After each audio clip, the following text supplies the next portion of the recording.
you need to look at the date on this People magazine article right now, December 12th, 2025. This isn't a rumor and it isn't a drill.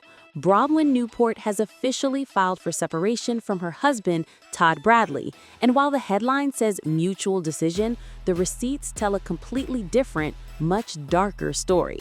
Everyone is focusing on the 13 years narrative, but if you look at the court documents from 2016 that I am going to show you in about 2 minutes, you will see why this divorce might be the messiest financial battle in Bravo history. Most people think Bronwyn just got tired of Todd being grumpy on camera. The common belief is that the show cursed them, just like it cursed so many other housewives. But the reality is that this split has been in the works for years, and Bronwyn may have just pulled off the smartest or the most dangerous financial move of her life. Over the next few minutes, I am going to answer 3 specific questions that explain everything. First, why did Bronwyn publicly admit there was no prenup on national television if she was planning to leave? And how does that seemingly careless comment actually trap Todd? Second, what is the secret separation lawsuit from 2016 that proves they haven't actually been living as husband and wife for nearly as long as they claim? And third, how does her multi-million-dollar couture wardrobe function as a hidden asset class that forensic accountants are going to tear apart? By the end of this video, you will understand exactly why Todd Bradley has looked so miserable all season. Let's start with the immediate aftermath and the behavior that should have been our first red flag. We have to talk about the rude husband phenomenon and the concept of constructive abandonment. For the entirety of her run on The Real Housewives of Salt Lake City, Todd has been portrayed as the wealthy, older, disinterested tech executive. We saw it in Palm Springs. He scolded her like a child. He told her she was acting ridiculous. He refused to engage in the drama. At the time, we all laughed and said he was just above it all. We called him a king for not caring about Lisa Barlow's tantrums. But looking back at the tape now, through the lens of a divorce filing, that wasn't a man who was above the drama.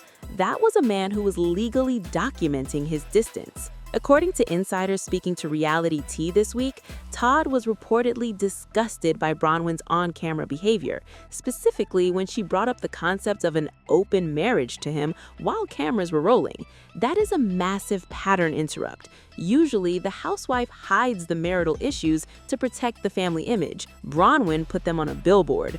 Why would she do that? Why would she humiliate a man worth $24 million on global television? Because she was building a case for mental cruelty or irreconcilable differences rooted in his refusal to meet her emotional needs. It is the classic "I tried everything" defense. When they go to mediation, she can point to that footage and say, "I offered solutions, I offered compromises, and he offered insults." She effectively deputized the camera crew as witnesses to his coldness. But the emotional game is nothing compared to the financial war that is about to start. This is the most shocking part of the story, so listen closely to the numbers because the math gets scary for Todd. Todd Bradley is a former executive at HP and Palm. He's a serious player in the tech world with an estimated net worth of over $24 million. Bronwyn, she has her own money, but it is a fraction of his. On the show, Bronwyn famously said, and I am quoting her directly here, "If we divorced tomorrow, I would not have access to most of Todd's stuff." She claimed there was no prenup,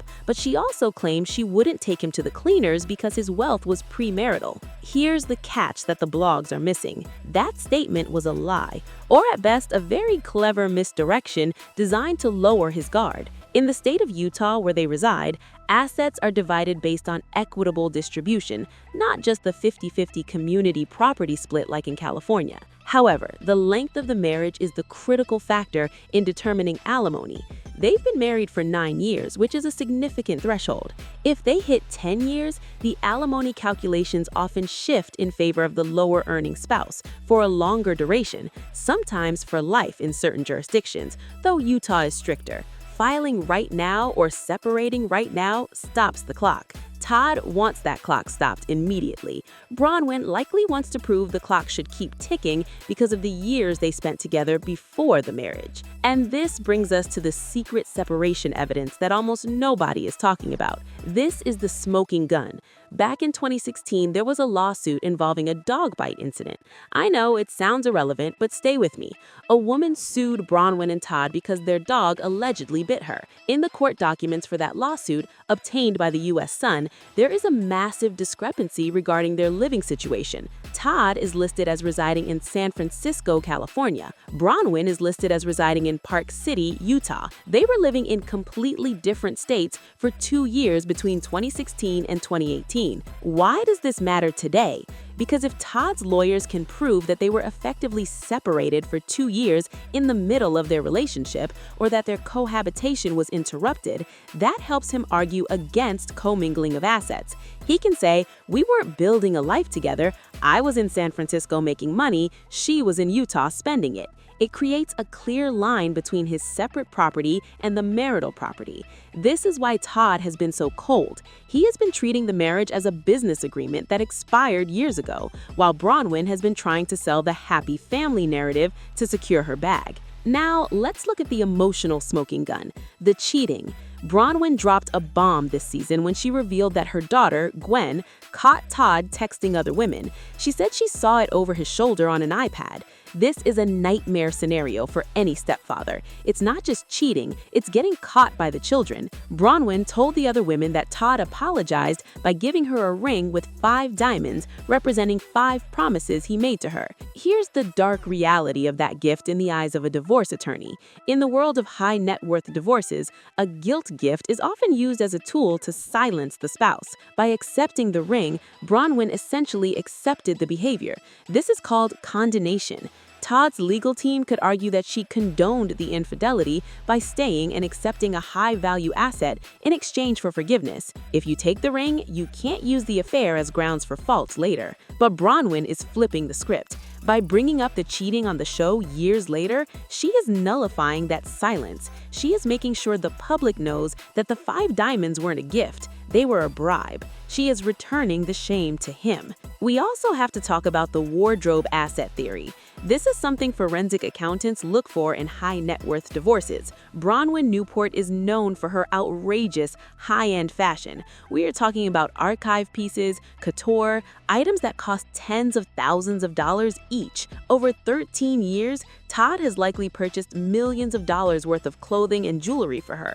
In a normal marriage, clothes are just clothes. In a billionaire divorce, a couture collection is an asset class, just like art or classic cars. Todd's lawyers might argue that this wardrobe counts towards her settlement. They could value her closet at $3 or $4 million and say, "There, you already got your payout in the form of Balenciaga and Chanel." Bronwyn needs to protect that closet.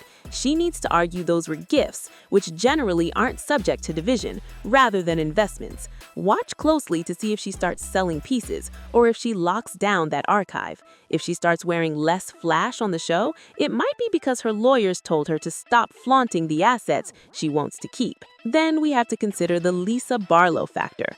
Bronwyn joined this show and immediately got into the weeds with the heavy hitters, but notice who she aligned with. She tried to play the middle, but recently, Lisa Barlow made a comment about hearing that Todd was making out with her friend and farting the whole time. It was gross, it was crude, and it was hilarious to the viewers. But to Todd Bradley, a man who sits on corporate boards, that was the final nail in the coffin. You have to understand the pressure on a man like Todd. He isn't a reality star, he's a corporate fixture. He answers to shareholders and boards of directors. Having his sexual performance and bodily functions mocked on Bravo is a liability. There was a very strong theory circulating among insiders that Todd gave Bronwyn an ultimatum: quit the show or we're done. Bronwyn, seeing the writing on the wall, chose the show. Why? Because the show is a paycheck that Todd can't touch. The show is visibility. The show is her safety net. This is the exact same strategy Kevin Costner's wife tried to use,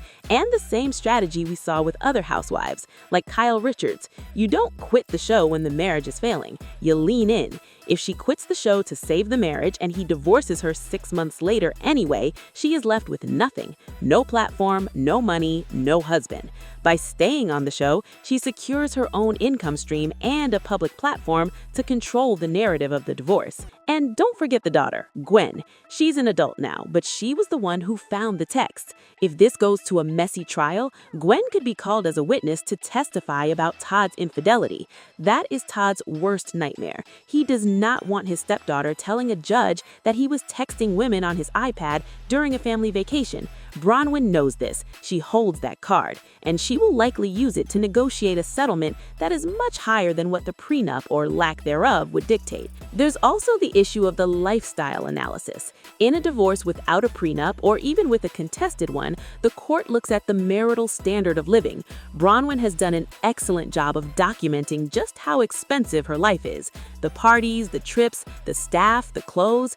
Every episode of RHOSLC is essentially a receipt showing a judge this is what it costs to be Mrs. Todd Bradley. If Todd tries to offer her a modest settlement, she can play Season 5, Episode 3 and say, "Your Honor, does this look like a woman who can live on $10,000 a month?" She has created a video archive of a lifestyle that Todd is now legally obligated to help maintain, at least for a while. So where does this leave us right now? We have a filing that claims mutual respect, but we have a timeline that screams hostile takeover. Todd is likely going to try to enforce the separate property rule, claiming his tech millions were made before Bronwyn. Bronwyn is likely going to argue that her lifestyle, her role as a stepmother to his kids, and her management of their image contributed to his ability to maintain that wealth. She is going to fight for a piece of the appreciation. This isn't just about love lost. It's about a merger failing. Todd Bradley thought he was acquiring a trophy wife who would look good at galas.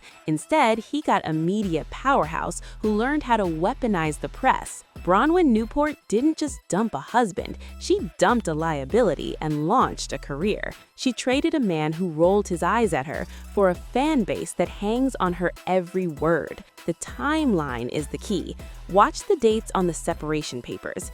If they list the date of separation as months ago, it means everything we saw in the show was a performance. If they list it as today, it means the breaking point was the airing of the show itself. My money is on the former. They have been done for a long time. Bronwyn was just waiting for the cameras to roll so she had insurance. If you want to see the exact pattern of how other housewives have used this same strategy, joining the show specifically to fund their exit strategy from a toxic marriage, you need to click on this playlist right here. I break down the timelines of 3 other stars who did the exact same thing. Click it and I'll see you there.